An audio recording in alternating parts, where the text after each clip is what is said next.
ಒಂದ್ರ ಪಕ್ಕ ಒಂದು ಶುಗರ್ ಯೂನಿಟ್ಸ್ ಈ ರೀತಿ ಅಟ್ಯಾಚ್ ಆಗ್ತಾ ಆಗ್ತಾ ಒಂದು ಚೈನ್ ಫಾರ್ಮೇಶನ್ ತರ ಆಗಿರುತ್ತೆ. ಸೊ ಇಂಥ ಚೈನಿಗೆ ನಾವು ಪಾಲಿಸ್ಯಾಕರೈಡ್ಸ್ ಅಂತ ಕರಿತೀವಿ. It's day two of NEET and KCET daily drops 9 ಗಿಂತ ಜಾಸ್ತಿ ಶುಗರ್ ಯೂನಿಟ್ಸ್ ಈ ರೀತಿ ಅಟ್ಯಾಚ್ ಆಗಿ ಒಂದು ಚೈನ್ ಫಾರ್ಮೇಶನ್ ಆದ್ರಿಂದ ಪಾಲಿಸ್ಯಾಕರೈಡ್ ಅಂತ ಕರಿತೀವಿ.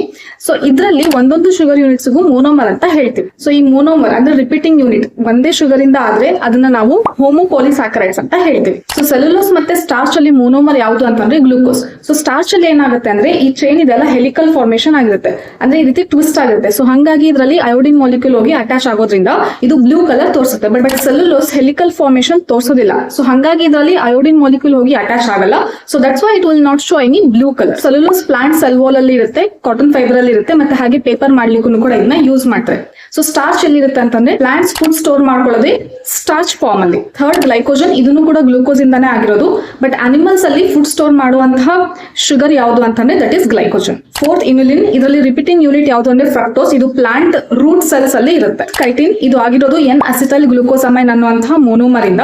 ಇದು ಒಂದು ಅಮೈನೋ ಶುಗರ್ ಆಗಿರುತ್ತೆ. ಈ ಕೈಟಿನ್ ಅನ್ನೋದು ಯಾವ ಆರ್ಗಾನಿಸಮ್ ಅಲ್ಲಿ ಇರುತ್ತೆ ಅಂತ ಹೇಳಿ ನನಗೆ ಬೇಗ ಕಮೆಂಟ್ ಸೆಕ್ಷನ್ ಅಲ್ಲಿ ತಿಳಿಸಿ. ಮತ್ತೆ ಇದೇ ರೀತಿ ನೀಟ್ ಕೆಸಿಟಿ ಇಂಪಾರ್ಟೆಂಟ್ ಕಾನ್ಸೆಪ್ಟ್ ಗಾಗಿ ಈ ಪೇಜ್ ನ ಫಾಲೋ ಮಾಡೋದನ್ನ ಮರಿಬೇಡಿ.